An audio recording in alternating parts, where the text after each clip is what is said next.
വിശ്വസ്തയ്ക്കായിരിക്കും നീയോടെ സ്തോത്രം ചെയ്യുന്നു, സ്തുതിക്കുന്നു. വേദിയിലായിരിക്കുന്ന ദേവദാസൻ സാം വർഗീസ് കൂടി വന്ന എല്ലാ ദൈവമക്കളെ ഓർത്ത് സ്തോത്രം ചെയ്യുന്നു. വേഗം വരുന്ന യേശുക്രിസ്തുവിന്റെ നാമത്തിൽ സ്നേഹവന്ദനത്തെ അറിയിക്കുന്നു. ദേവദാസൻ പറഞ്ഞ പോലെ ഇന്ന് സാവിച്ചാൻ അവൈലബിൾ അല്ലാത്തത് കൊണ്ടാണ് ഇപ്രകാരം ഞാൻ ആയിരിക്കുന്നത്. ഇത് ഒരു പ്രാവശ്യം ഫിലോമോന്റെ ലേഖനം ഒരു പ്രാവശ്യം നമ്മൾ ബൈബിൾ സ്റ്റഡിയായി നടന്നതാണ്. അന്ന് രണ്ട് ദൈവമക്കളായിരുന്നു ഉണ്ടായിരുന്നത്. അന്ന് എനിക്ക് തോന്നുന്നു നീന സിസ്റ്ററും പിന്നെ ഷാരൻ സിസ്റ്റർ മാത്രമായിരുന്നു. നമ്മുടെ ദൈവവചനം പിന്നെയും നമ്മൾ പഠിക്കുന്നത് നമ്മുടെ ജീവിതത്തിന് അനുഗ്രഹമാണല്ലോ. അത് ഞാൻ പിന്നെയും ആ വചനങ്ങളിലൂടെ കടന്നു പോയപ്പോൾ വളരെ വ്യക്തമായി അത് എന്നോടും സംസാരിക്കുന്നതായിട്ട് എനിക്ക് മനസ്സിലാക്കുവാൻ കഴിഞ്ഞു. എൻ്റെ കുറവുകളെ കണ്ടുപിടിപ്പാൻ നമ്മൾ വചന പഠനം അല്ലെങ്കിൽ ദൈവവചനം നമ്മുടെ ജീവിതത്തിന് രൂപാന്തരത്തിന് കർത്താവിൻ്റെ വരവിന് നമ്മളെ അവകാശികളാക്കി തീർക്കുവാൻ ദൈവം സഹായിക്കട്ടെ. നമ്മൾ ഇപ്പോൾ കേട്ടതുപോലെ CJ റോയിയെ കുറിച്ച് നമ്മൾ കേട്ടു. ഞാൻ ആ വാർത്ത കേട്ടപ്പോൾ ഒരു വാട്സപ്പിൽ ഒരു മെസ്സേജ് വന്നത് ഞാനൊന്ന് ശ്രദ്ധിക്കുകയായിരുന്നു. അദ്ദേഹം കോൺഫിഡൻറ്റ് ഗ്രൂപ്പിന്റെ അധിപനായിരുന്നല്ലോ. അദ്ദേഹം വളരെ മോട്ടിവേഷണൽ ടോക്കൊക്കെ നടത്തുന്ന അല്ലെങ്കിൽ മോട്ടിവേഷണൽ മെസ്സേജ് കൊടുക്കുന്ന ഒരു വ്യക്തിയായിരുന്നു. വളരെ ചെറുപ്പത്തിൽ തന്നെ അദ്ദേഹം, ഞാൻ കേട്ടത്, ഞാൻ ഈ വിഷയത്തിൽ നിന്ന് മാറിപ്പോവല്ലോ, പക്ഷേ ഇന്ന് നടന്ന ഇൻസിഡന്റ് നമ്മുടെ ജീവിതമായി ഒന്ന് ബന്ധിപ്പിച്ച് ചിന്തിക്കുവാൻ ഒന്ന് പറയുകയാണ്. ഹല്ലേലൂയ. തീർച്ചയായിട്ടും 25-ാമത്തെ വയസ്സിൽ അദ്ദേഹം 1994 അദ്ദേഹം മാരുതി സുസുക്കി വാഹനം സ്വന്തമാക്കി. വളരെ ചെറുപ്പത്തിൽ അത് അദ്ദേഹം വിറ്റതിന് ശേഷം എനിക്ക് തോന്നുന്നു കഴിഞ്ഞ നാളുകളിൽ അത് വീണ്ടെടുക്കുവാനിടയായി 10 ലക്ഷം രൂപ കൊടുത്ത് അത് വീണ്ടെടുത്തതായിട്ട് മെസ്സേജ് കണ്ടു. പിന്നെ അദ്ദേഹത്തിൻ്റെ ഒരു ടോക്ക് ഞാൻ കണ്ടത്, അദ്ദേഹം പറയുന്നത് അദ്ദേഹത്തിന് ഒന്നിനെക്കുറിച്ചും ഭയമില്ല. ഇപ്പോൾ ജസ്റ്റ് ഒരു ഫ്ലൈറ്റിൽ ഫ്ലൈ ചെയ്യുകയാണെങ്കിൽ ആ ഫ്ലൈറ്റ് ക്രാഷ് ചെയ്യാൻ പോവുകയാണെങ്കിലും അദ്ദേഹം പറഞ്ഞത് I will be calm quiet, I don't worry. അങ്ങനെ പറഞ്ഞ ഒരു വ്യക്തിയാണ് ഇന്ന് നമ്മൾ കേട്ടത് സ്വയം ഷൂട്ട് ചെയ്ത് മരിക്കുവാനിടയായി. ദൈവമക്കളെ, നമ്മുടെ ജീവിതത്തിൽ ഏറ്റവും വലിയ ഭാഗ്യം ദൈവത്തെ അറിയുവാൻ കഴിഞ്ഞതാണ്. ദൈവത്തിലൂടെയുള്ള രക്ഷ, അല്ലെങ്കിൽ മറ്റുള്ളവർക്ക് ലഭിക്കാത്ത ആ സമാധാനം, ലോകം തരുന്ന സമാധാനമല്ല ദൈവം നമുക്ക് തന്നിരിക്കുന്നത്.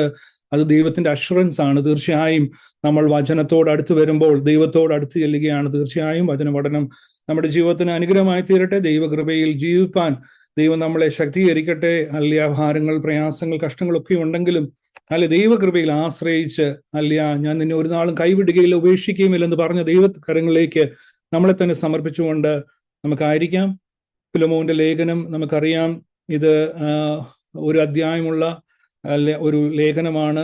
25 വാക്യങ്ങൾ മാത്രമുള്ള 57-ാമത്തെ ബൈബിളിലെ പുസ്തകമായിട്ട് നമുക്ക് കാണുവാൻ കഴിയും. ഇത് പൗലോസ് തൻ്റെ കാരാഗ്രഹത്തിൽ, 1-ാം കാരാഗ്രഹത്തിലായിരുന്ന സമയത്ത് എഴുതപ്പെട്ടതായിട്ട് കണക്കാക്കപ്പെടുന്നു.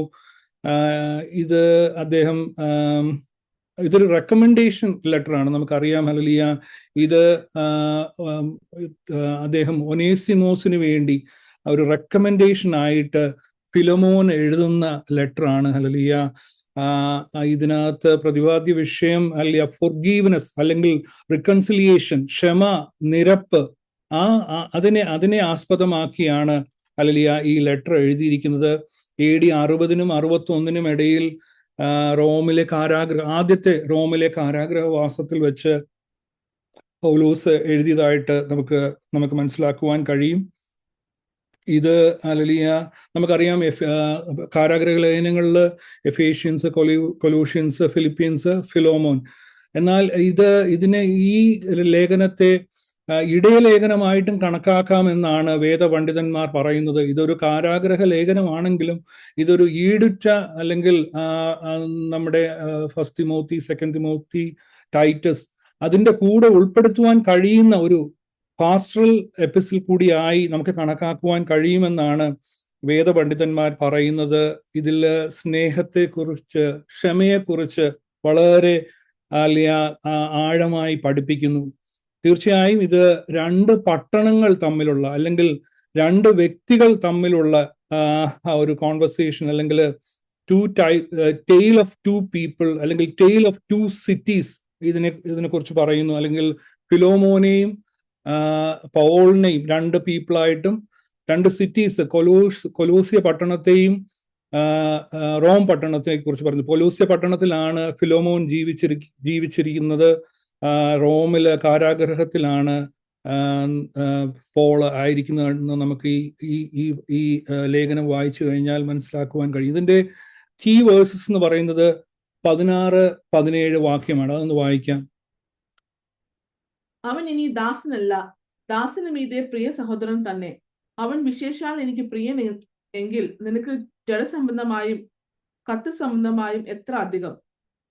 തീർച്ചയായും ഹല്ലേലൂയ. ഇവിടെ ഇതിന്റെ പശ്ചാത്തലം മനസ്സിലാക്കിയെങ്കിൽ മാത്രമേ നമുക്ക് തുടർന്നുള്ള കാര്യങ്ങളിലേക്ക് കടക്കുന്നത് അനുഗ്രഹമായി തീരത്തുള്ളൂ. നമുക്കറിയാം, റോമാ സാമ്രാജ്യത്തിലെ ഒരു പ്രവിശ്യ, ആസിയയിലെ ഒരു പ്രവിശ്യയായിരുന്നു ഈ കൊലോസ്യ പട്ടണം. ആ കൊലോസ്യ പട്ടണത്തിലെ ഒരു വളരെ ധനികനായിരുന്ന ഒരു വ്യക്തിയായിരുന്നു ഫിലോമോൻ. ഫിലോമോൻ പൗലോസിന്റെ സുവിശേഷ ഘോഷണത്തിൽ ദൈവകൃപയിലേക്ക് അല്ലെങ്കിൽ മാനസാന്തരത്തിലേക്ക്, ദൈവിക രക്ഷയിലേക്ക് വന്ന ഒരു വ്യക്തിയാണ്. അദ്ദേഹം വളരെ ധനികനായിരുന്നു, വളരെ മാന്യനായിരുന്നു. അദ്ദേഹത്തിന്റെ ഭവനത്തിൽ ഒരു ദൈവസഭ ഉണ്ടായിരുന്നു. നമ്മൾ മനസ്സിലാക്കേണ്ടത്, പൗലോസും ഈ ഫിലോമോനും തമ്മിൽ ഒരു വളരെ ആത്മീയ ബന്ധം, അല്ലെങ്കിൽ വളരെ അടുത്ത ബന്ധം, അല്ലെങ്കിൽ അവർ വളരെ ഇന്റിമേറ്റ് ഫ്രണ്ട്സ് ആയിരുന്നു. അവർക്ക് തമ്മിൽ സംസാരിക്കുന്നതിന് അല്ലെങ്കിൽ അവർ തമ്മിൽ കോണ്ടാക്ട് ചെയ്യുന്നതിന് ഒരു തടസ്സമില്ലായിരുന്നു. വളരെ അടുത്ത ബന്ധമുള്ള രണ്ട് വ്യക്തിത്വങ്ങളായിരുന്നു പൗലോസും ഫിലോമോനും. ഇവിടെ സംഭവിച്ചത്, ഈ ഫിലോമോന്റെ ഭവനത്തിലുണ്ടായിരുന്ന ഒരു അടിമയായിരുന്നു ഒനേസിമോസ്. ഒനേസിമോസിനെ കുറിച്ച് നമ്മൾ നോക്കുമ്പോൾ നമുക്കറിയാം, റോമാ സാമ്രാജ്യത്തില് അന്ന് ഈ ലെറ്റർ എഴുതുന്ന ടൈമില് അറൗണ്ട് 120 അല്ലെങ്കിൽ 120 ദശലക്ഷം റോമൻ സിറ്റിസൺസ് ഉണ്ടായിരുന്നു. അതിൽ 60 ദശലക്ഷം ആൾക്കാരും അടിമകളായിരുന്നു. നമ്മളൊന്ന് മനസ്സിലാക്കണം, ഒരു രാജ്യത്തിന്റെ പകുതി ജനസംഖ്യ അടിമകളായിരുന്നു. ഒരു അടിമത്തം നിലനിന്ന, അല്ലെങ്കിൽ ആ ഇരുട്ടിന്റെ കാലഘട്ടത്തിൽ എഴുതപ്പെട്ടൊരു ലേഖനമാണ്. അതുകൊണ്ട് ഇത് വളരെ ഹല്ലേലൂയ, ക്രിസ്തീയ ജീവിതത്തെ നമ്മൾ എടുത്തു പഠിക്കുമ്പോൾ ഇത് വളരെ റെലവന്റ് ആയിട്ടുള്ള ഒരു ലേഖനം തന്നെയാണ്. അപ്പോൾ ആ സമയത്ത് റോമൻ നമുക്കറിയാം, നമ്മൾ ബൈബിൾ പഠിച്ചു കഴിഞ്ഞാൽ പലപ്പോഴും അല്ലെ ഓൾഡ് ടെസ്റ്റമെന്റിൽ നമുക്ക് കാണാൻ കഴിയും പല യുദ്ധങ്ങൾ നടക്കുന്നത്. തടവുകാരായി കൊണ്ടുവരുന്നവരെ അടിമകളാക്കി തീർക്കുന്ന, അല്ലെങ്കിൽ അവരെ തരംതിരിക്കുന്ന അവസ്ഥകളൊക്കെ നമുക്ക് കാണുവാൻ കഴിയും. നമ്മൾ ഹല്ലേലൂയ ദാനിയേലിന്റെ കാര്യങ്ങളൊക്കെ എടുത്ത് പഠിച്ചു കഴിഞ്ഞാൽ അവരും അടിമകളായിരുന്നു. അവരുടെ സ്കിൽസ് മനസ്സിലാക്കി അവരെ മുന്നോട്ട് കൊണ്ടുവരികയായിരുന്നു. അതേപോലെ തന്നെ ഇവരെ അൺസ്കിൽഡ് ആയിട്ടും സ്കിൽഡ് ആയിട്ടുള്ള ലേബേഴ്സിനെ അടിമ ചന്തകളിൽ വിറ്റിരുന്നു. അതുപോലെ ഒനേസിമോസിനെ അടിമ ചന്തയിൽ നിന്ന് ഫിലോമോൻ പർച്ചേസ് ചെയ്തതാണ്. അദ്ദേഹത്തിന്റെ ഭവനത്തിൽ അനേകം ആടുമാടുകൾ, വളരെ ധനികനായിരുന്നു, അനേകം അടിമകൾ ഉണ്ടായിരുന്നു. എന്നാൽ ഒനേസിമോസിനെ കുറിച്ച് പറയുന്നത് അദ്ദേഹം സ്കിൽഡ് വർക്കർ ആയിരുന്നു, വളരെ കഴിവുള്ള ഒരു വ്യക്തിത്വമായിരുന്നു. അതുകൊണ്ട് യോസേഫിനെ പോലെ ഒനേസിമോസിനെ ഫിലോമോൻ കരുതി എല്ലാ കാര്യങ്ങളും ഏൽപ്പിച്ചിരുന്നായിരിക്കാം.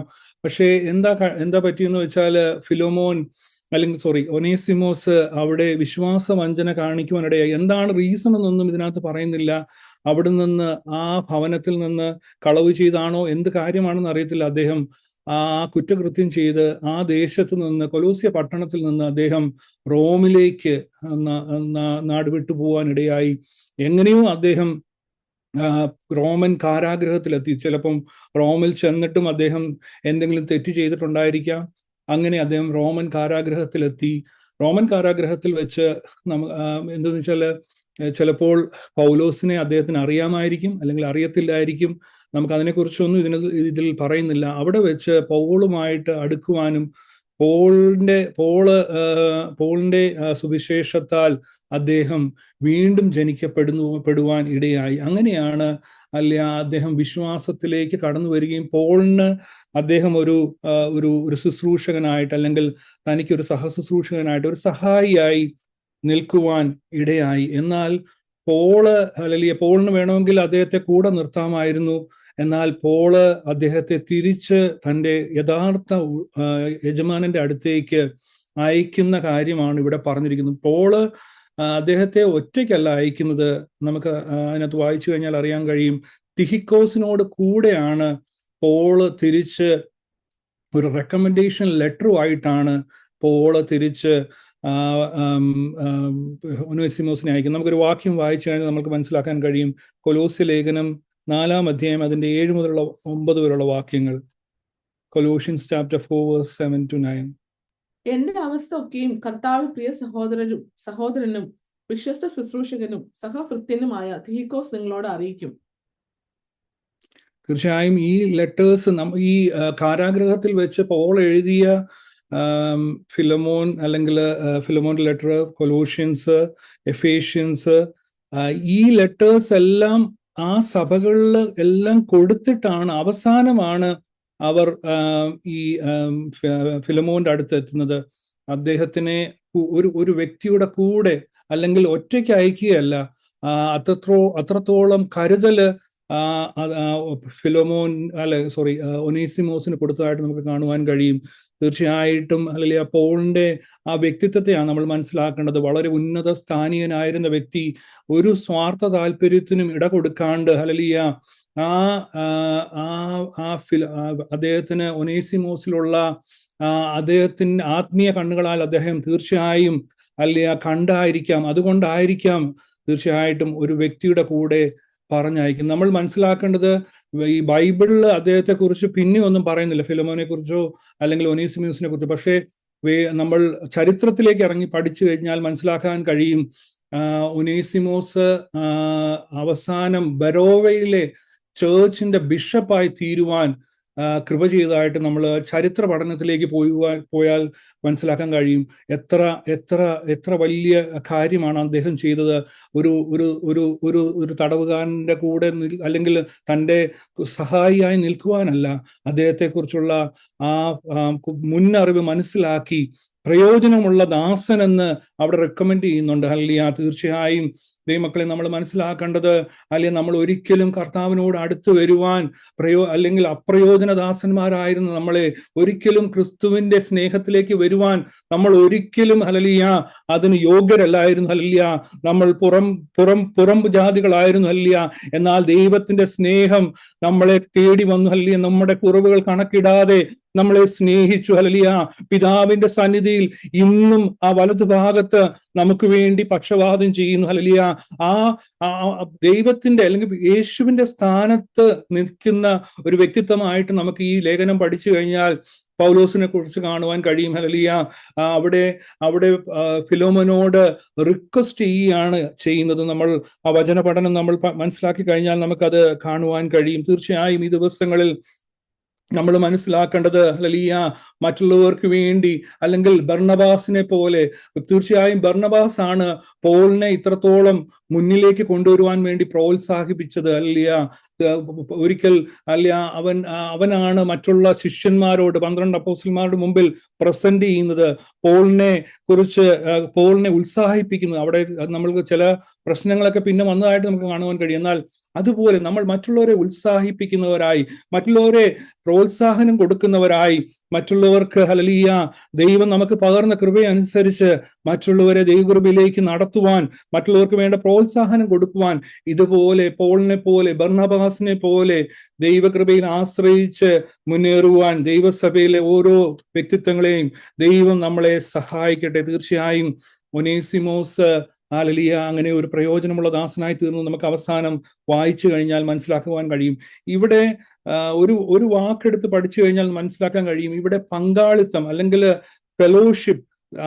പോൾ അവിടെ ഒരു ഇന്റർസീഡ് ചെയ്യുകയാണ്. അതിനകത്ത് ഉപയോഗിച്ചിരിക്കുന്ന അല്ലെങ്കിൽ പങ്കാളിത്തത്തിന് ഉപയോഗിച്ചിരിക്കുന്ന വേർഡ് ഗ്രീക്ക് വേർഡാണ് കൊയിനോണിയ. അതിന്റെ അർത്ഥം Christian fellowship or common with God or more commonly with fellow Christians. അപ്പൊ fellowship with the fellow Christians, നമ്മൾ ദൈവമായിട്ട് ഫെലോഷിപ്പ് അല്ലെങ്കിൽ ആ പങ്കാളിത്തം, ആ ഉപയോഗിച്ചിരിക്കുന്ന വേർഡ് കൊയിനോണിയ എന്നുള്ള വേർഡാണ്. തീർച്ചയായും ദൈവം നമ്മളിൽ നിന്ന് ആഗ്രഹിക്കുന്നത് നമ്മൾ മറ്റുള്ള സഹോദരങ്ങളുമായിട്ട് ദൈവ സ്നേഹത്തിലുള്ള ഫെലോഷിപ്പാണ് ദൈവം ആഗ്രഹിക്കുന്നത്. ഈ ദിവസങ്ങളിൽ ദൈവം അതിനായിട്ട് നമ്മളെ സഹായിക്കട്ടെ. ദൈവ സ്നേഹത്തിൽ ദൈവകൃപയിൽ ആശ്രയിച്ച് ആ ഫെലോഷിപ്പ് നടത്തുവാൻ ദൈവം കൃപ ചെയ്യട്ടെ. ഇതിനെ നമുക്ക് 3ആയിട്ട് തരംതിരിച്ച് പഠിക്കുവാൻ കഴിയും. ഇതിന്റെ അതിന്റെ 1 മുതൽ 7 വരെയുള്ള വാക്യങ്ങൾ എടുത്ത് പഠിച്ചു കഴിഞ്ഞാൽ നമുക്ക് മനസ്സിലാക്കാൻ കഴിയും Paul as a beloved friend, അല്ലെങ്കിൽ പോൾ ഒരു ബിലോവഡ് ഫ്രണ്ടായിട്ട് തന്നെ പ്രസന്റ് ചെയ്യുന്ന, അല്ലെങ്കിൽ ഒരു ഇന്റർസീഡ് ചെയ്യുന്ന, അല്ലെങ്കിൽ പക്ഷപാതം ചെയ്യുന്ന ഒരവസ്ഥ നമുക്ക് കാണുവാൻ കഴിയും. ഇത് തന്നെയല്ലേ നമ്മുടെ കർത്താവ് നമുക്ക് വേണ്ടി ചെയ്തു. നമുക്കൊരു വാക്യം വായിക്കാം. Hebrew chapter 7:25. കർത്താവ് നമുക്ക് വേണ്ടി ഇന്നും അത് തന്നെയാ ചെയ്യുന്നത്. പോള് ആ കാര്യം തന്നെയാ അവിടെ നമ്മൾ 1 മുതൽ 7 വരെയുള്ള വാക്യങ്ങൾ എടുത്ത് പഠിച്ചു കഴിഞ്ഞാൽ കാണുവാൻ കഴിയുന്നത്.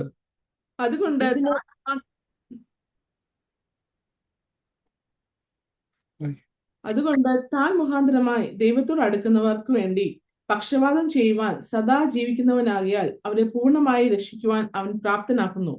തീർച്ചയായും കർത്താവ് താൻ ഇന്നും നമുക്ക് വേണ്ടി പിതാവിന്റെ സന്നിധിയിൽ പക്ഷപാതം ചെയ്തുകൊണ്ടിരിക്കുന്നു. അത് തന്നെയാണ് പോള് ചെയ്തത്. അവൻ താണു വന്നു. Is an അപ്പോസിൽ. വളരെ കമാൻഡിങ് പവറുള്ള ഒരു ദൈവദാസനാണ്. എന്നാൽ അവിടെ വളരെ താഴ്ന്നു നിന്നുകൊണ്ടാണ് ഒനേസിമോസിന് വേണ്ടി, അല്ലെങ്കിൽ ഒരു അടിമയ്ക്ക് വേണ്ടി അദ്ദേഹം ഇന്റർസീഡ് ചെയ്യുന്നതായിട്ട് നമുക്ക് കാണുവാൻ കഴിയും. ഇത് തീർച്ചയായും അതിന്റെ 8 മുതൽ 16 വരെയുള്ള വാക്യങ്ങൾ നോക്കിക്കഴിഞ്ഞാൽ അവിടെയും നമുക്ക് പോള് ഇന്റർസീഡ് ചെയ്യുന്ന, അല്ലെങ്കിൽ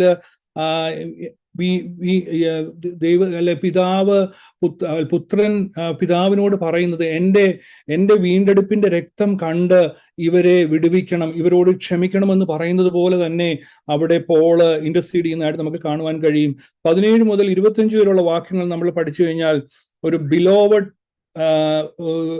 ബിലോവഡ് പാർട്ട്ണറായിട്ട്, അല്ലെങ്കിൽ കൂട്ടാളിയായിട്ട്, ഒരു കോവർക്കറായിട്ട് അവിടെ പോള് പ്രസന്റ് ചെയ്യുന്നതായിട്ട് കാണുവാൻ കഴിയും. തീർച്ചയായിട്ടും ദൈവമക്കളെ, മറ്റുള്ളവർക്ക് വേണ്ടി ഇടിവ് നിൽപ്പാൻ, മറ്റുള്ളവർക്ക് വേണ്ടി പ്രാർത്ഥിപ്പാൻ, മറ്റുള്ളവരെ അവരെ മുന്നോട്ട് കൊണ്ടുവരുവാൻ, മറ്റുള്ളവരെ സ്നേഹിപ്പാൻ, ഇതിനകത്ത് ഏറ്റവും നമ്മൾ മറ്റുള്ളവരെ എങ്ങനെ നമ്മൾ കാണുന്നു, ദൈവ സ്നേഹത്തിന്റെ ആഴങ്ങളിലേക്ക് ഇറങ്ങിച്ചെന്ന് അത്രയും വലിയൊരു ദേവദാസൻ താൻ വളരെ കേണ് അപേക്ഷിക്കുകയാണ് ഫിലമോൻ അല്ലെങ്കിൽ ഒനേസിമോസിന് വേണ്ടി. തീർച്ചയായും ദൈവസന്നിധിയിൽ ഇന്റർസീഡ് ചെയ്യാൻ, മറ്റുള്ളവർക്ക് വേണ്ടി ഇടിവിൽ നിന്ന് പ്രാർത്ഥിപ്പാൻ ദൈവം നമ്മളെ കണ്ടിരിക്കുന്നു. പ്രത്യേകിച്ച് ഇപ്രകാരമുള്ള ഒരു ദേശത്ത് നമ്മൾ ആയിരിക്കുന്ന നമ്മുടെ കടമയാണ്. നമ്മൾ ഈ ദേശത്താക്കിയിരിക്കുന്നെങ്കിൽ നശിച്ചു പോകുന്ന അനേകരുണ്ട്. നമ്മുടെ കൂടെ ജോലി ചെയ്യുന്നവരാകട്ടെ, നമ്മുടെ കുഞ്ഞുങ്ങളുടെ കൂടെ ആയിരിക്കുന്ന ചെറു തലമുറകൾ, നമുക്ക് തന്നെ അറിയാം ഇവിടെ എന്തൊക്കെയാണ് നടക്കുന്നതെന്ന്. തീർച്ചയായും നമ്മുടെ കടമയാണ്. ഈ ദേശത്ത് നമ്മളെ ആക്കിയിരിക്കുന്നെങ്കിൽ തീർച്ചയായും ആദ്യത്തെ നമ്മുടെ ദൗത്യമാണ് ദേശത്തെ ഓർത്ത് കരയുവാൻ, ദേശത്തിനു വേണ്ടി ഇടിവ് നിൽപ്പാൻ. അബ്രഹാം ആ ലോത്തിന് വേണ്ടി ഇടിവ് നിന്നു. ആ ദേശത്തിനു വേണ്ടി, ആ ദേശം നശിപ്പിക്കല്ലേ എന്ന് തന്റെ ലോത്ത് അവിടെ ഉണ്ടായിരുന്നത് കൊണ്ട് പ്രാർത്ഥിച്ചു. ദേശത്തെ നശിപ്പിച്ച് കളയാതിരിക്കുന്നത് അനേക ഭക്തന്മാർ ഉള്ളത് കൊണ്ടാണ്, വിശുദ്ധന്മാരുടെ ഗണം ഉള്ളത് കൊണ്ടാണ്. എന്തിനു വേണ്ടിയാ നമ്മളെ കൊണ്ടുവന്നത്? ഈ ദേശത്തിന് വേണ്ടി ഇടിവ് നിൽപ്പാൻ, കരയുവാൻ, പ്രാർത്ഥിപ്പാൻ. അവിടെ നമ്മൾ സ്വാർത്ഥ താല്പര്യമുള്ളവരായിട്ടല്ല. തീർച്ചയായും ദൈവം നമ്മളെ ഏൽപ്പിച്ചിരിക്കുന്ന നല്ലവരും വിശ്വസ്തരും എന്ന് കണ്ട് നമ്മളെ നല്ല ദേശത്ത് ദൈവം കൊണ്ടുവന്നെങ്കിൽ തീർച്ചയായും നമ്മുടെ ദൗത്യമാണ് ആ പോളിനെ പോലെ, ആ ഒനേസിമോസിന് വേണ്ടി ഇടിവ് നിൽക്കുവാൻ കഴിഞ്ഞതുപോലെ നമ്മുടെ ജീവിതത്തിലും. അതിനായി ദൈവം നമ്മളെ സഹായിക്കട്ടെ. ഈ 17ാമത്തെ വാക്യത്തിൽ, 17ാമത്തെ വാക്യം ഒന്ന് വായിക്കാം. ആകയാൽ നീ എന്നെ കൂട്ടാളി എന്ന് കരുതുന്നുവെങ്കിൽ അവനെ എന്നെ പോലെ ചേർത്ത് കൊള്ളുക. തീർച്ചയായും പോള് ഇവിടെ പറയുന്നത്, അവൻ ഒരു അടിമയായിരുന്നു. തിരിച്ചു വന്നു കഴിഞ്ഞാൽ അവനെ അടിമയെ പോലെയല്ല, അവനെ ഒരു സഹോദരനായി നീ കൈക്കൊള്ളണമെന്നാണ് പോള് പറയുന്നത്. തീർച്ചയായും നമ്മുടെ കൂടെയുള്ള കൂട്ടുവിശ്വാസികളെ നമ്മൾ എപ്രകാരം കാണുന്നു? തീർച്ചയായും നമ്മളെ നമ്മെപ്പോലെ തന്നെ നമ്മുടെ കൂട്ടുകാരെ സ്നേഹിപ്പാൻ, നമ്മുടെ സഹോദരവർഗത്തെ സ്നേഹിപ്പാൻ ദൈവം നമ്മളെ കൃപ ചെയ്യട്ടെ. പലപ്പോഴും നമ്മൾ നോക്കുമ്പോൾ അവരുടെ ജീവിതത്തിൽ കുറവുകൾ കാണാം, നമ്മുടെ ജീവിതത്തിൽ കുറവുകൾ കാണാം. പക്ഷെ അവരുടെ ആ കുറവുകളെ വെറുക്കുവാനും, അല്ലെങ്കിൽ ആ വ്യക്തിത്വം ഒരിക്കലും ദൈവസന്നിധിയിൽ നഷ്ടപ്പെട്ടു പോകാതിരിക്കാൻ അവർക്ക് വേണ്ടി ഇടിവ് നിൽപ്പാനും, അവരെ പ്രോത്സാഹിപ്പിക്കുവാനും പ്രാർത്ഥിപ്പാനും നമ്മൾ കടംപെട്ടിരിക്കുന്നു. തീർച്ചയായും അതിനായി ഈ വചന പഠനം നമ്മളെ സഹായിക്കട്ടെ. ഹല്ലേലൂയ. പോളിൽ കണ്ട നല്ല ഗുണങ്ങൾ അപ്ലൈ ചെയ്യുവാൻ ദൈവം ഈ ദിവസങ്ങളിൽ സഹായിക്കട്ടെ. ഹല്ലേലൂയ. അതിനായി പിന്നെ ഒരു കാര്യം കൂടെ, 8 മുതലുള്ള 16 വാക്യങ്ങൾ എടുത്തു കഴിഞ്ഞാൽ പോള് അപ്പീൽ ചെയ്യുന്നതാണ്. അല്ലെ, ഫിലോമോന്റെ അവിടെ നമുക്ക് നോക്കിയാൽ ഫിലോമോന്റെ സ്വഭാവത്തെ കുറിച്ച് കാണുവാൻ കഴിയും. ഒനേസിമോസിന്റെ മാനസാന്തരത്തെ കുറിച്ച് ഈ 8 മുതൽ 16 വരെയുള്ള വാക്യങ്ങൾ പഠിച്ചാൽ കാണുവാൻ കഴിയും. ദൈവത്തിന്റെ പ്രൊവിഷൻസ് അല്ലെങ്കിൽ ദൈവത്തിന്റെ പദ്ധതികൾ ഈ 8 മുതൽ 16 വരെയുള്ള വാക്യങ്ങളിൽ കാണുവാൻ കഴിയും. അല്ലെ, അതിന്റെ 9-ാമത്തെ വാക്യം, പൗലോസ് എന്ന വയസ്സനും ഇപ്പോൾ ക്രിസ്തുവേശുവിന്റെ ബദ്ധനുമായിരിക്കുന്ന ഈ ഞാൻ സ്നേഹനിമിത്തം അപേക്ഷിക്കുക അത്രേ ചെയ്യുന്നത്. തീർച്ചയായും അവിടെ പോള് അപേക്ഷയായിട്ട് അല്ലെ പറയുന്നതായിട്ട് നമുക്ക് കാണുവാൻ കഴിയും. 17 മുതൽ 25 വാക്യങ്ങളിൽ ഒരു അഷ്വറൻസ്, പോള് ഒരു അഷ്വറൻസ് കൊടുക്കുന്നതായിട്ട്, പൗലോസിന്റെ അല്ലെ കൂട്ടുവേല, പൗലോസ് ഫിലോമോന് വേണ്ടിയുള്ള പൗലോസിന് ഫിലോമോനിൽ അല്ലെങ്കിൽ ഫിലോമോനിലുള്ള കോൺഫിഡൻസ് പോള് ഗ്രീറ്റ് ചെയ്യുന്നത് നമുക്ക് കാണുവാൻ കഴിയും. ഹല്ലേലൂയ. തീർച്ചയായും ഈ ദിവസങ്ങളിൽ മറ്റുള്ളവരെ ഉത്സാഹിപ്പിക്കുന്നതായിട്ട്, മറ്റുള്ളവർക്ക് വേണ്ടി പക്ഷപാതം ചെയ്യുന്നവരായിട്ട് ഹല്ലേലൂയ മാതൃകയോടെ നിൽക്കുവാൻ ദൈവം നമ്മളെ സഹായിക്കട്ടെ. അതിനായി നമ്മളെ തന്നെ സമർപ്പിക്കാം. ഹല്ലേലൂയ. ഇതില് പേഴ്സണലായിട്ട് എനിക്ക് വളരെ വളരെ വളരെ റെലവൻ്റ് ആയിട്ട് അല്ലെങ്കിൽ എൻ്റെ ജീവിതത്തോട് എടുത്തു വെച്ച് ഞാൻ പരിശോധിച്ചപ്പോൾ എനിക്ക് വളരെ സന്തോഷം തന്ന വാക്യങ്ങളാണ് അതിൻ്റെ 7ഉം 10ഉം വാക്യങ്ങൾ. സഹോദര, വിഷന്മാരുടെ ഹൃദയം നീ തണുപ്പിച്ചത് നിമിത്തം നിന്റെ സ്നേഹത്തിൽ എനിക്ക് വളരെ സന്തോഷവും ആശ്വാസവും ഉണ്ടായി.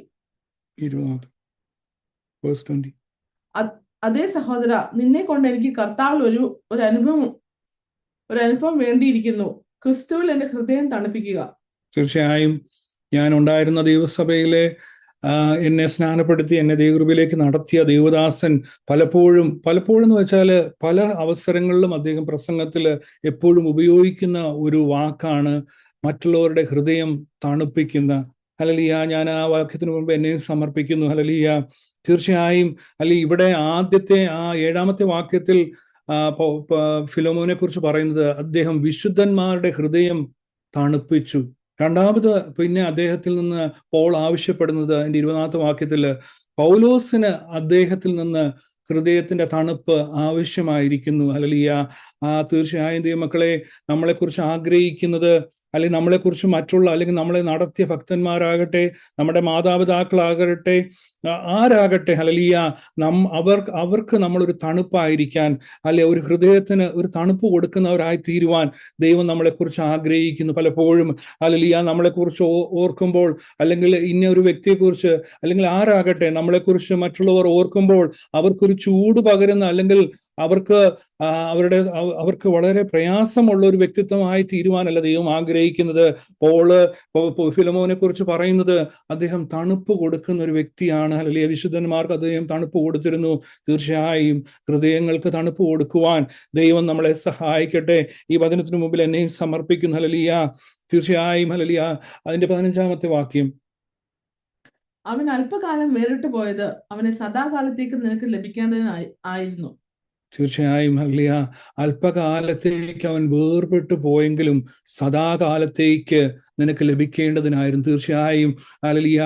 ഇന്ന് രാത്രികാലം ദൈവസന്നിധിയിലായിരിക്കുന്ന ആരെങ്കിലും ഹല്ലേലൂയ ഈ അല്പകാലത്തേക്കുള്ള ഭാരങ്ങളിലൂടെ, പ്രയാസങ്ങളിലൂടെ, രോഗങ്ങളിലൂടെ കടന്നു പോകുന്നെങ്കിൽ ദൈവവേദിലെ അല്പകാലത്തേക്കുള്ള ഈ കഷ്ടം നിരവധി ഹല്ലേലൂയ നിത്യതേജസ്സിന് ഘനമായി തീരുന്ന അവസ്ഥയിലേക്ക് ദൈവം നമ്മളെ നയിക്കട്ടെ. റോമൻസ് ചാപ്റ്റർ 8:18 പറയുന്നു, നമ്മിൽ വെളിപ്പെടുവാനുള്ള തേജസ് വിചാരിക്കുമ്പോൾ ഈ കാലത്തിലെ കഷ്ടങ്ങൾ സാരമില്ല എന്ന് ഞാൻ എണ്ണുന്നു. തീർച്ചയായും ആരെങ്കിലും ഭാരത്തോടെ ദിവസത്തിലായിരിക്കുന്നുവെങ്കിൽ ഹല്ലേലൂയ ദൈവത്തിന്, ദൈവാത്മാവിന് ഇന്ന് പറയുവാനുള്ളത് ഹല്ലേലൂയ നിത്യ തേജസ്സിന്റെ കനമോർത്ത് ഹല്ലേലൂയ നമ്മളെ നിത്യതയിലേക്ക് നയിക്കുന്ന പൗളിനും തന്റെ ജീവിതത്തിൽ അനേക പ്രയാസങ്ങൾ ഉണ്ടായിരുന്നു. ഹല്ലേലൂയ തന്റെ ശരീരത്തിൽ ഉണ്ടായിരുന്ന ആ പ്രയാസത്തിന് വേണ്ടി നീങ്ങി പോകുവാൻ വേണ്ടി അദ്ദേഹം 3 തവണ പ്രാർത്ഥിച്ചു. എന്നാൽ ദൈവം പറഞ്ഞു, ഹല്ലേലൂയ എന്റെ കൃപ നിനക്ക് മതി. ഹല്ലേലൂയ രോഗത്തിലൂടെ, കഷ്ടത്തിലൂടെ, പ്രയാസത്തിലൂടെ കഷ്ടങ്ങളിലൂടെ കടന്നു പോകുന്ന ദൈവത്തിലെ ഹല്ലേലൂയ, ഈ കഷ്ടങ്ങൾ സാരമില്ലെന്ന് എണ്ണുവാൻ ഹല്ലേലൂയ,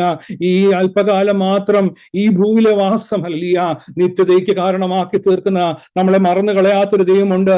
ദൈവത്തിന്റെ കൃപ പകർന്ന് ദൈവം നമ്മളെ നടത്തും ഹല്ലേലൂയ. അവൻ നമ്മളെ മറന്നു കളയും ദൈവമല്ല ഹല്ലേലൂയ. അവൻ നമ്മളെ വീണ്ടെടുത്ത ദൈവമാണ് ഹല്ലേലൂയ. സദാകാലത്തേക്കാണ്, അല്പകാലത്തേക്കല്ല ഹല്ലേലൂയ. ഒരു നിത്യതയ്ക്ക് വേണ്ടിയിട്ടാണ് കർത്താവ് നമ്മളെ വിളിച്ചിരിക്കുന്നത്. അതുകൊണ്ട് ഉറപ്പും ധൈര്യവും ഉള്ളവരായിരിക്കാൻ ദൈവം നമ്മളെ സഹായിക്കട്ടെ ഹല്ലേലൂയ. നമ്മൾ നേരത്തെ വായിച്ചതുപോലെ ഇതൊരു വ്യക്തിപരമായ ലേഖനമാണ് ഹല്ലേലൂയ. ഹല്ലേലൂയ. ഇതിനകത്ത് അതിന്റെ വേഴ്സ് 1 എടുത്ത് അല്ലെങ്കിൽ 1-ാമത്തെ വാക്യം ഒന്ന് വായിക്കാം. ക്രിസ്തുവേശന്റെ ബദ്ധനായ പൗലോസും സഹോദരനായ തിമോഥെയോസും ഞങ്ങളുടെ പ്രിയനും കൂട്ടുവേലക്കാരനുമായ ഫിലോമോൻ എന്ന നിനക്കും സഹോദരിയായ അപ്പിയയ്ക്കും ഞങ്ങളുടെ സഹപഠനായ അർക്കിപ്പോസിനും നിന്റെ വീട്ടിലെ സഭയ്ക്കും എഴുതുന്നത്. തീർച്ചയായും ഇവിടെ നമുക്ക് ആ ഫസ്റ്റ് വേഴ്സ് നോക്കിയാൽ മനസ്സിലാക്കുവാൻ കഴിയും, ഇത് പേഴ്സണൽ ആയിട്ടൊരു ലെറ്റർ ആണ് എന്ന് മനസ്സിലാക്കുവാൻ കഴിയും. അല്ലെങ്കിൽ ഇവിടെ അപ്പിയ എന്ന് പറയുന്നത് തീർച്ചയായും നമുക്ക് മനസ്സിലാക്കുവാൻ കഴിയും, അത് ഫിലോമോന്റെ വൈഫായിരിക്കുവാൻ ആണ് മനസ്സിലാക്കുവാൻ കഴിയുന്നത്. അവിടെ ഹല്ലേലൂയ രണ്ടാമത് പറയുന്ന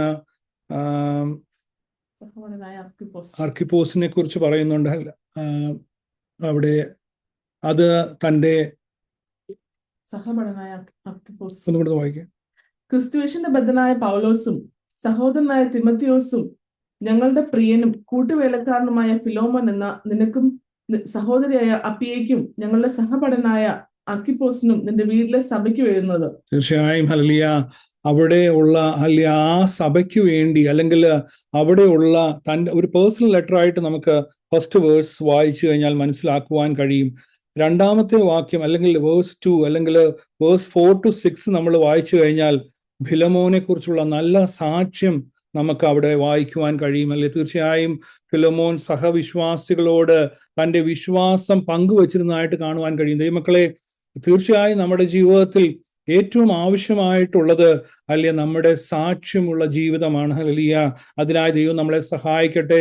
മറ്റുള്ളവർ, നമ്മൾ വലിയ സുവിശേഷം അറിയിച്ചില്ലെങ്കിലും ഹല്ലേലൂയ നമ്മുടെ സാക്ഷ്യം അത് കണ്ട് മറ്റുള്ളവർ നമ്മളുടെ ആ ദൈവകൃപയിലേക്ക് നയിക്കപ്പെടുവാൻ ദൈവം സഹായിക്കട്ടെ. അങ്ങനെ നല്ല സാക്ഷ്യമുള്ള ഒരു ദൈവദാസനായിരുന്നു ഫിലോമോൻ എന്ന് നമുക്ക് കാണുവാൻ കഴിയും. ഫിലോമോൻ ആ ദേശത്തെ ഒരു പ്രമുഖനായിരുന്നു, ഒരു വിശ്വാസിയായിരുന്നു.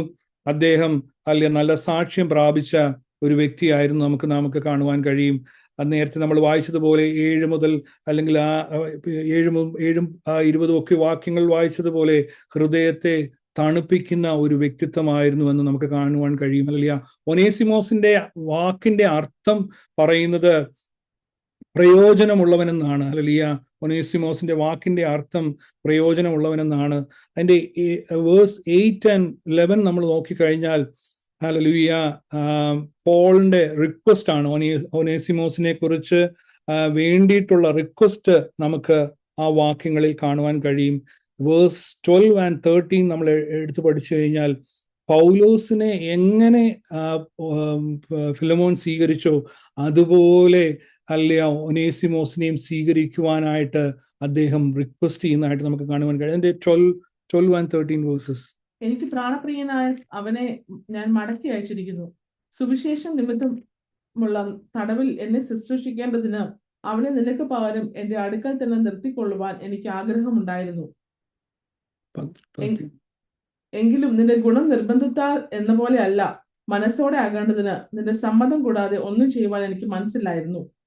തീർച്ചയായും ഹല്ലേലൂയ പൗളിന് അവൻ വളരെ ഗുണമുള്ള ഒരു വ്യക്തിത്വമായിരുന്നു. എന്നാൽ ഹല്ലേലൂയ തന്നെക്കാൾ ഏറ്റവും ഗുണം ഹല്ലേലൂയ അത് ഫിലോമോന് ലഭിക്കും. പിന്നത്തേതിൽ വലിയൊരു ശുശ്രൂഷകനായി തീരുമെന്ന് കണ്ട് ഹല്ലേലൂയ അവനെ സ്വീകരിക്കണം. എങ്ങനെ നീ എന്നെ സ്വീകരിച്ചോ, എന്നെ നീ എങ്ങനെ സ്നേഹിച്ചുവോ അതുപോലെ നീ അവനെയും സ്നേഹിക്കണമെന്ന് പിതാവും പുത്രനും പിതാവിനോട് പറയുന്നതാണല്ലോ. അല്ലെങ്കിൽ നമ്മൾ തമ്മിൽ അല്ലെങ്കിൽ ആ പ്രയറിൽ ലാസ്റ്റിലെ ദൈവത്തിന്റെ ആ പ്രയറിലോട്ട് കടന്നു വരുമ്പോൾ ഇത് തന്നെയാണ് അപേക്ഷിക്കുന്നത്. നമ്മൾ തമ്മിൽ ഒന്നാകുന്നത് പോലെ അവരും നമ്മളെ പോലെ ഒന്നാകേണ്ടതിന് എന്ന് കർത്താവ് ആ ഇന്റർസെസറി പ്രയർ പറയുന്നത് പോലെ ഈ ദിവസങ്ങളിൽ മറ്റുള്ളവർക്ക് വേണ്ടി അഭയാചന നടത്തുവാൻ ദൈവം നമ്മളെ സഹായിക്കട്ടെ. അതിന്റെ വേഴ്സ് 15 and 16. അവൻ അല്പകാലം വേറിട്ട് പോയത് അവനെ സദാകാലത്തേക്ക് നിനക്ക് ലഭിക്കേണ്ടതിനായിരിക്കും. അവൻ ഇനി ദാസനല്ല, ദാസനും ഇതേ പ്രിയ സഹോദരൻ തന്നെ.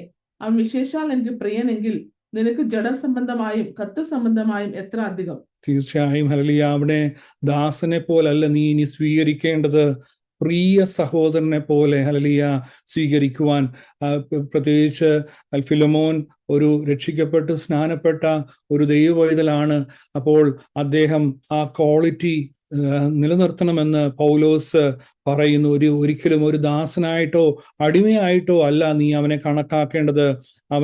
അവനും രക്ഷിക്കപ്പെട്ട് സ്നാനപ്പെട്ട് ദൈവകൃപയിൽ വന്ന ഒരു വ്യക്തിത്വമാണ്. അവനെ നീ സഹോദരനായിട്ട്, സ്വന്തം പ്രിയ സഹോദരനായിട്ട് കണക്കാക്കുവാൻ കർത്താവിൽ പ്രബോധിപ്പിക്കുന്നതായിട്ട് കാണുവാൻ കഴിയും. അതിൻ്റെ 17 മുതൽ 20 വാക്യങ്ങൾ നമ്മൾ നോക്കിക്കഴിഞ്ഞാൽ യേശു ക്രിസ്തു നമുക്ക് പകരമായി അഭയാചന കഴിക്കുന്നതായിട്ട് നമുക്ക് കാണുവാൻ കഴിയും. Ephesians chapter 1 verse 6. എഫേസ്യ ലേഖനം 1-ാം അധ്യായം അതിന്റെ 6-ാമത്തെ വാക്യം. നമ്മെ ദത്തെടുക്കേണ്ടതിന് അവൻ പ്രിയനായവനിൽ നമുക്ക് സൗജന്യമായി നൽകിയ തന്റെ കൃപാമഹത്വത്തിന്റെ പുകഴ്ചയ്ക്കായി സ്നേഹത്തിൽ നമ്മെ മുൻ നിയമിക്കുകയും ചെയ്തുവല്ലോ. തീർച്ചയായും ഹല്ലേലൂയ. കർത്താവ് നമ്മളെ സ്നേഹിച്ച് നമ്മളെ ദൈവകൃപയിലേക്ക് കൊണ്ടുവന്നു. ഹല്ലേലൂയ. ആ ഗുഡ് സാമറിറ്റന്റെ കാര്യം നമ്മൾ എടുത്തു നോക്കിയാൽ ഹല്ലേലൂയ, അവന് വേണ്ടി വേണ്ടതെല്ലാം ചെയ്തു. ഹല്ലേലൂയ. അവൻ അടിക്കപ്പെട്ടു, ത്യജിക്കപ്പെട്ടു, കള്ളന്മാരാൽ പിടിക്കപ്പെട്ടു ആയിരുന്ന അവസ്ഥയിൽ നിന്ന് ആ ഗുഡ് സാമറിറ്റൻ അവന് വേണ്ടതെല്ലാം ചെയ്ത് ആ സത്രത്തിൽ കൊണ്ടുവന്ന് അവന് രക്ഷ ചെയ്തു. സത്രക്കാരനോട് പറയുന്നുണ്ട്, ഞാൻ തിരികെ വരുമ്പോൾ എന്തെങ്കിലും നീ അധികം ചെലവിട്ടിട്ടുണ്ടെങ്കിൽ ഞാനത് തിരികെ തരാം. ഹല്ലേലൂയ. ഈ ദിവസങ്ങളിൽ അനേകർ പുറത്ത് നശിച്ചുകൊണ്ടിരിക്കുമ്പോൾ അവരെ കുറിച്ച് കാണുവാൻ പൗലോസിന് വേണമെങ്കിൽ വളരെ വ്യക്തിപരമായി അദ്ദേഹത്തിന് കൂടെ നിർത്താമായിരുന്നു. എന്നാൽ അവൻ ഏറ്റവും പ്രയോജനപ്പെടുന്നത് അത് ഫിലോമോന്റെ അടുത്ത് എന്നാൽ ആണെന്ന് മനസ്സിലാക്കി അവനെ തിരികെ അയക്കുന്നതായിട്ട് നമുക്ക് കാണുവാൻ കഴിയും. ഹല്ലേലൂയ. 21-ാമത്തെ വാക്യത്തിലേക്ക് കടന്നു എന്നാൽ നമുക്ക് കാണുവാൻ കഴിയും പൗലോസ് വീണ്ടും ഫിലോമോനെ സന്ദർശിക്കുവാൻ ആഗ്രഹിക്കുന്നതായിട്ട് നമുക്ക് കാണുവാൻ കഴിയും. തീർച്ചയായും ഈ കാര്യങ്ങളാണ് ഇവിടെ പ്രതിപാദിച്ചിരിക്കുന്നത്. നമ്മൾ മനസ്സിലാക്കേണ്ടത് അന്ന് ഉണ്ടായിരുന്ന ആ സമയത്ത് റോമൻ പ്രവിശ്യയിൽ അല്ലെങ്കിൽ റോമൻ ഭരണത്തിലിരുന്ന ദേശങ്ങളിൽ ഒരു റൂൾ ഉണ്ടായിരുന്നു.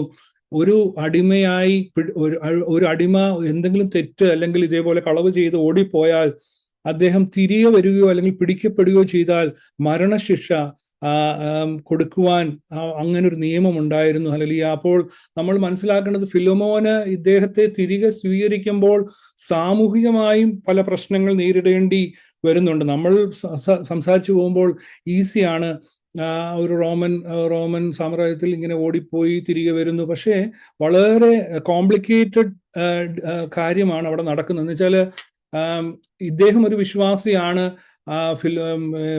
ഒനേസിമോസും വിശ്വാസിയായി, അദ്ദേഹത്തിന് വേണമെങ്കിൽ സ്വീകരിക്കാം, അല്ലെങ്കിൽ പോൾ റിക്വസ്റ്റ് ചെയ്തു. പക്ഷേ അവിടെ നിലനിന്നിരുന്ന ഒരു നിയമമുണ്ട്, ഇങ്ങനെ ചെയ്തു കഴിഞ്ഞാൽ അവരെ കൊന്നുകളയണം അല്ലെങ്കിൽ മരണശിക്ഷയ്ക്ക് വിധിക്കണമെന്നാണ്. അപ്പോൾ ഈ ഫിലോമോൻ ഇങ്ങനൊരു ഡിസിഷൻ എടുത്തു കഴിഞ്ഞാൽ സമൂഹത്തിൽ അത് അല്ലെങ്കിൽ അദ്ദേഹത്തിനെതിരെ ആരോപണമായി കടന്നു വരാം, അല്ലെങ്കിൽ സമൂഹത്തിൽ ആൾക്കാർ തിരികെ പറയാം ഇങ്ങനൊരു റൂളിന് എഗെയിൻസ്റ്റ് ആയിട്ട് ഇദ്ദേഹം നീങ്ങുന്നു. അപ്പൊ പല കാര്യങ്ങൾ അവിടെ ഉണ്ട്. അത് മനസ്സിലാക്കിയിട്ടാണ് പോൾ വളരെ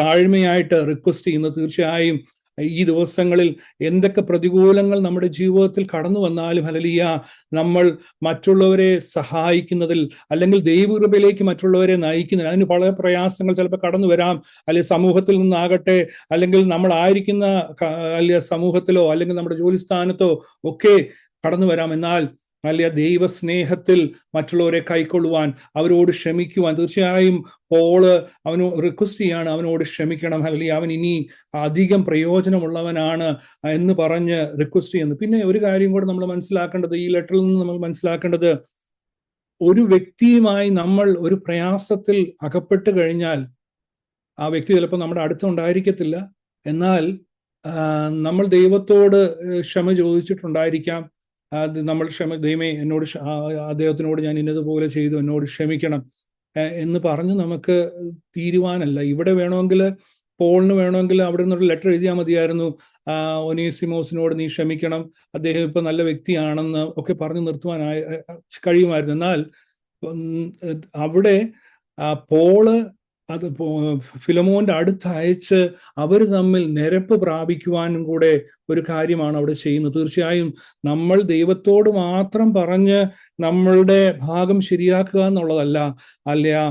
ഒരു വ്യക്തിയുമായി നമ്മളൊരു ഇടർച്ച വന്നെങ്കിൽ തീർച്ചയായും അദ്ദേഹമായി വിളിച്ച് അത് തന്നെയാണല്ലോ വചനത്തിൽ പറയുന്നത്, നിനക്ക് മറ്റുള്ളവരോട് എന്തെങ്കിലും ഉണ്ടെങ്കിൽ നീ നിന്റെ യാഗം പോകുന്നതിന് മുമ്പ് അത് യാഗവസ്തു അവിടെ വെച്ചിട്ട് കൂട്ടുകാരനുമായി സഹോദരനുമായി നിരപ്പ് പ്രാപിക്കാം. തീർച്ചയായും ഒരു നിരപ്പിന്റെ ശുശ്രൂഷ, ഒരു നിരപ്പിലേക്ക് നയിക്കപ്പെടുവാൻ ഈ ലെറ്റർ നമ്മളെ ആഹ്വാനം ചെയ്യുന്ന അടിമത്തത്തിലിരുന്ന ആ ഒനേസിമോസിനെ ആ വലിയൊരു ദൈവകൃപയിലേക്ക് ഒരു ചേർച്ചിന്റെ അല്ലെങ്കിൽ ഒരു ബിഷപ്പ് ആയി ലീഡ് ചെയ്യുന്ന രീതിയിലേക്ക് കൊണ്ടുവരുവാൻ, ഒരു റിക്കൺസിലിയേഷന്റെ, ഒരു ഫൊർഗീവ്നെസിന്റെ അവസ്ഥയിലേക്ക് നയിക്കപ്പെടുന്ന ലേഖനമാണിത്.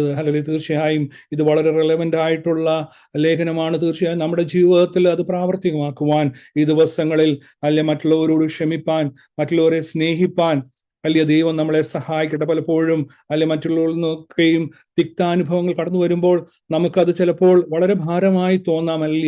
എന്നാൽ ദൈവം നമ്മളെ പഠിപ്പിച്ചത് ക്ഷമിക്കുവാനാണ്. ആ വ്യക്തിയോട് സ്നേഹത്തോട് പെരുമാറുവാൻ, അവരെ ദൈവകൃപയിലേക്ക് കൊണ്ടുവരുവാൻ അതിനായി ദൈവം ഈ ലെറ്ററിലൂടെ നമ്മളെ സഹായിക്കട്ടെ. ഈ ദിവസങ്ങളിൽ അതിനായി നമ്മളെ സമർപ്പിക്കാം. അവിടെ അതിവിശുദ്ധ വിശ്വാസത്തെക്കുറിച്ച് പറയുന്നുണ്ട്. നിഷ്കളങ്ക വിശ്വാസത്തെക്കുറിച്ച് പറയുന്നുണ്ട്. ആദ്യ സ്നേഹം, കരുണ, ദയ, വിശുദ്ധി, ക്ഷമ, ഇതൊക്കെയും നമ്മുടെ ജീവിതത്തിൽ നമ്മൾ ഏറ്റെടുക്കുവാൻ ദൈവം കൃപ ചെയ്യട്ടെ. ഒരു ക്രിസ്തീയ വിശ്വാസിയുടെ ജീവിതത്തിൽ വേണ്ടത് ഏറ്റവും വലിയ കാര്യമെന്ന് പറയുന്നത് നിഷ്കളങ്കമായ വിശ്വാസമാണ്. ഈ ദിവസങ്ങളിൽ ആ നിഷ്കളങ്ക വിശ്വാസത്തെക്കുറിച്ച് ഇവിടെ പൗലോസ് വിളിച്ചറിയിക്കുന്നുണ്ട്. 4 മുതൽ 6 വരെയുള്ള വാക്യങ്ങളൊന്നുകൂടെ വായിക്കാം. കർത്താവായ യേശുവിനോടും സകല വിശുദ്ധന്മാരോടും നിനക്കുള്ള സ്നേഹത്തെയും വിശ്വാസത്തെയും കുറിച്ച് ഞാൻ കേട്ടിട്ട് നമ്മിലുള്ള എല്ലാ നന്മകളുടെയും പരിജ്ഞാനത്താൽ തന്റെ വിശ്വാസത്തിന്റെ കൂട്ടായ്മ ക്രിസ്തുവിനായി സഫലമാകേണ്ടതിന് എന്റെ പ്രാർത്ഥനയിൽ നിന്നെ ഓർത്ത് എപ്പോഴും എന്റെ ദൈവത്തിന് സ്തോത്രം ചെയ്യുന്നു. തീർച്ചയായും പൗള് ഇവിടെ പ്രാർത്ഥിക്കുന്ന പ്രാർത്ഥനയൊന്നും മക്കളെ നോക്കി നമ്മൾ എത്രത്തോളം എന്നെയും കൂടെ വെച്ചാ പറയുന്നത്. അവിടെ പോള് ഫിലോമോനെ ഓർക്കുമ്പോൾ പ്രാർത്ഥിക്കുന്ന പ്രാർത്ഥന ഇപ്രകാരമാണ്. കർത്താവായ യേശുവിനോടും സകല വിശുദ്ധന്മാരോടും നിനക്കുള്ള സ്നേഹത്തെയും വിശ്വാസത്തെയും കുറിച്ച് ഞാൻ കേട്ടിട്ട് നമ്മിലുള്ള എല്ലാ നന്മയുടെയും പരിജ്ഞാനത്താൽ നിന്റെ വിശ്വാസത്തിന്റെ കൂട്ടായ്മ ക്രിസ്തുവിനായി സഫലമാകണം. എത്ര ഡീപ്പായിട്ടുള്ള പ്രേയർ ചെയ്യുന്ന ഈ ദിവസങ്ങളിൽ നമ്മുടെ പ്രേയറുകൾ ഇപ്രകാരമായി തീരട്ടെ. അതിനായി എന്നെ സമർപ്പിക്കുന്ന മറ്റുള്ളവർ ആ ദൈവിക പരിജ്ഞാനത്തിലേക്ക് ആ വിശ്വാസത്തിന്റെ കൂട്ടായ്മയിലേക്ക് ആ കൊയിനോനയുടെ അനുഭവത്തിലേക്ക് കടന്നു വരുവാൻ നമുക്ക് പ്രാർത്ഥിക്കാം. നമ്മുടെ പ്രാർത്ഥനകൾ വളരെ സാധാരണമായ പ്രാർത്ഥനകളായി തീരാണ്ട് ഈ ദിവസങ്ങളിൽ ക്രിസ്തു വിശ്വാസത്താൽ ജ്വലിക്കുന്നതായി തീരട്ടെ. വിശുദ്ധന്മാർക്ക് വേണ്ടി പ്രാർത്ഥിക്കാം. മറ്റുള്ളവർക്ക് വേണ്ടി നമുക്ക് ഇടിവിൽ നിൽക്കാം. ദൈവകൃപയിലേക്ക് മറ്റുള്ളവരെ കൊണ്ടുവരുവാൻ ഒരു സത്യസഭയായി, വിശുദ്ധ സഭയായി, മാതൃകാ സഭയായി നിലകൊള്ളുവാൻ ദൈവകരങ്ങളിലേക്ക് നമ്മളെ സമർപ്പിക്കാം. നമ്മൾ എന്ത് ചെയ്താലും അത് സ്നേഹത്തിൽ ചെയ്യുവാൻ ആ ദൈവസ്നേഹത്തിന്റെ ആഴങ്ങൾ മനസ്സിലാക്കിയ വ്യക്തി ആയതുകൊണ്ടാണ് പൗലോസിന് ഇത്രയും താഴ്ന്നു വന്ന് ഇത്രയും പ്രായമായ താൻ ബദ്ധനായി ജയിലിൽ ആയിരിക്കുമ്പോഴും അദ്ദേഹത്തിന്റെ ആഗ്രഹം എന്താ? ഒരു വ്യക്തി ക്രിസ്തുവിൽ അവൻ പ്രസിദ്ധനായി തീരണം, ക്രിസ്തുവിന് വേണ്ടി അവൻ ശക്തനായി ഉപയോഗിക്കപ്പെടണം. തന്റെ നിര്യാണകാലം താൻ നിര്യാണത്തിന് അടുത്തിരിക്കുന്ന ഇത് അദ്ദേഹത്തിന്റെ ഫസ്റ്റ് റോമൻ ഇംപ്രിസൺമെന്റിനാണ്, രണ്ടാമത്തെ ഇംപ്രിസൺമെന്റിനാണ് അദ്ദേഹം തലഛേദിക്കപ്പെടുന്നത്. താൻ പാനീയ യാഗമായി അർപ്പിക്കുവാൻ പോകുന്നതൊക്കെ തനിക്ക് അറിയാം. അപ്പോൾ സഭയെക്കുറിച്ചുള്ള അല്ലെ ആ ലെറ്റേഴ്സ് അവിടെ എഴുതുന്നു. ഒരു വ്യക്തിയെ ഉറപ്പിക്കുവാൻ, അദ്ദേഹത്തെ നേടുവാൻ, അദ്ദേഹത്തെ ഹല്ലേലൂയ അനുഗ്രഹമാക്കി തീർക്കുവാൻ അദ്ദേഹത്തിന് വേണ്ടി അല്ലെ ആ ലെറ്റർ കൊടുത്തു വിടുന്നു. തീർച്ചയായും ഈ ദിവസങ്ങളിൽ നമ്മളും അപ്രകാരമായി തീരുവാൻ, ഒരു ക്വാളിറ്റിയുള്ള ദൈവകൃപയിൽ ഒരു ക്വാളിറ്റിയുള്ള ഒരു മാതൃകയുള്ള ക്രിസ്ത്യൻ ലൈഫ് നയിക്കുവാൻ വചന പഠനം നമ്മുടെ ജീവിതത്തിന് കാരണമാക്കി തീർക്കട്ടെ. വചന പഠനം നമ്മുടെ ജീവിതത്തിന് അനുഗ്രഹമായി തീരട്ടെ. ഹല്ലേലൂയ. അത് ദൈവസ്നേഹത്തിന്റെ ആഴങ്ങളിലേക്ക് നയിക്കപ്പെടുന്നത്, ക്രിസ്തു കാണിച്ച മാതൃകകൾ, ക്രിസ്തുവിന് വേണ്ടി നല്ല ഭടന്മാരായി നിൽക്കുവാൻ, പൗലോസിനെ പോലെ ഹല്ലേലൂയ വിശ്വാസത്തിന് വേണ്ടി വീറോട് നിൽക്കുവാൻ, ലോകത്തിലെ കഷ്ടങ്ങൾ സാരമില്ലെന്ന് എണ്ണുവാൻ, ഹല്ലേലൂയ അല്പകാലം മാത്രം ഈ ഭൂലവാസം, ഹല്ലേലൂയ എന്നോട് നേരത്തേക്കുള്ള കഷ്ടം അനവധി ഘനമായി നിത്യജീവത്തിന് കാരണമായി തീരുമെന്ന് മനസ്സിലാക്കി ഈ ദിവസങ്ങളിൽ അതിനായി നമ്മളെ തന്നെ സമർപ്പിക്കാം. ഹല്ലേലൂയ സ്നേഹത്തിൽ, ദൈവകൃപയിൽ, ഐക്യതയിൽ, ക്ഷമയോടെ മറ്റുള്ളവർക്ക് വേണ്ടി ഇടുനിൽപ്പാൻ ദൈവം നമ്മളെ ഈ വചനങ്ങളാൽ സഹായിക്കട്ടെ. എന്നെയും ഈ വചനത്തിന് മുമ്പിൽ സമർപ്പിക്കുന്നു. ഹല്ലേലൂയ. പാട്ടുകാരൻ പ്രകാരം പാടുന്നല്ലോ, ഹല്ലേലൂയ.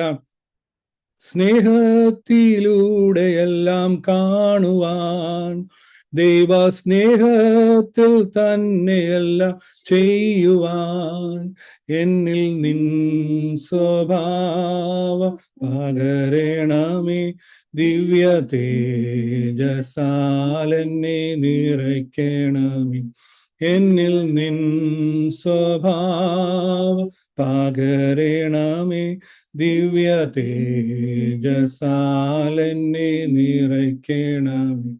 എല്ലാം അങ്ങേ മഹത്വത്തിനാ, എല്ലാം അങ്ങേ പുകഴ്ചയ്ക്കുമാ തീർന്നിടേണമേ പ്രിയനേ.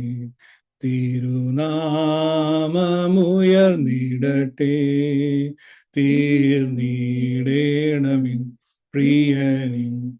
തിരുനാമമുയർന്നിടട്ടെ, എല്ലാം അങ്ങേ മഹത്വത്തിനായി. തീർച്ചയായും തിരുനാമോഹത്തിനായി, ദൈവസ്നേഹത്തിൽ ആ ദൈവത്തിന് വേണ്ടി നിൽക്കുവാൻ, തിരുനാമത്തിനായി ജ്വലിച്ച് പ്രകാശിപ്പാൻ, ഒരു ഹല്ലേലൂയ ദൈവസഭയായി തീരുവാൻ, ലോകത്തിന്റെ വെളിച്ചമായി നിലകൊള്ളുവാൻ ദൈവം നമ്മളെ സഹായിച്ച വചനത്തിന് മുമ്പിൽ അടിയനെ സമർപ്പിക്കുന്നു. തുടർന്ന് ദൈവദാസൻ കൺക്ലൂഡ് ചെയ്യുന്നതായിരിക്കും. സ്തോത്രം. Praise the Lord. ഹല്ലേലൂയ. ഇന്ന് രാത്രികാലം വളരെ